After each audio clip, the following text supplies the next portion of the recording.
আমির খানের তৃতীয় বিয়ে নিয়ে সম্প্রতি নেটপাড়ায় চলছে জোর চর্চা। চলতি মাসের শুরুতে গৌরিস প্র্যাটের সঙ্গে বিবাহ বন্ধনে আবদ্ধ হওয়ার পর থেকেই বিভিন্ন বিতর্কের মুখে পড়েছেন এই বলিউড অভিনেতা। একদিকে যেমন তার বিরুদ্ধে কিছু দক্ষিণপন্থী সংগঠনের তরফে লাভ জিহাদের অভিযোগ তোলা হয়েছে, অন্যদিকে একাধিক বিয়ে নিয়ে তৈরি হয়েছে সামাজিক সমালোচনা। আর এই আবহেই অভিনেতা আমির খানের ব্যক্তিগত জীবন ও সামাজিক দৃষ্টিভঙ্গি নিয়ে মন্তব্য করে আলোচনায় এলেন জনপ্রিয় অভিনেত্রী হিনা খান। সম্প্রতি অভিনেত্রী রুবিনা দিলাকের পডকাস্ট দ্য 4POVতে বিশেষ অতিথি হিসেবে উপস্থিত ছিলেন হিনা, তার স্বামী রকি জয়সওয়াল এবং রুবিনার স্বামী অভিনব শুক্ল।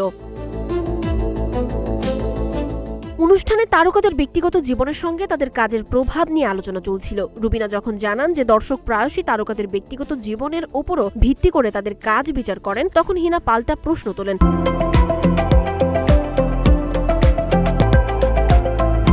তাহলে তো আমির খানের কোনো ছবি চলার কথা নয়।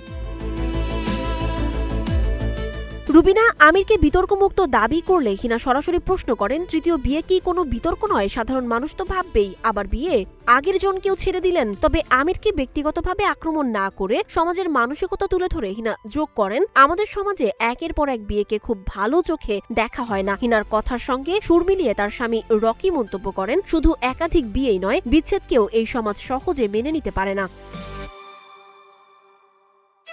এদিকে লাভ জিহাদের কটাক্ষের কড়া জবাব দিয়েছেন আমির খান নিজেই। তিনি স্পষ্ট জানান যে গৌরী কোনো হিন্দু ধর্মাবলম্বী নন, তিনি একজন খ্রিস্টান। পাশাপাশি আমির উল্লেখ করেন, তার পূর্ববর্তী বা বর্তমান কোনো স্ত্রীকেই বিয়ের জন্য ইসলাম ধর্ম গ্রহণ করতে হয়নি এবং তার পরিবারের অনেকেই ভিন্ন ধর্মের মানুষের সঙ্গে সুখে সংসার করছেন। সঞ্জিদা আফরিন, সোনিয়া, নাগরিক, প্রতিদিন।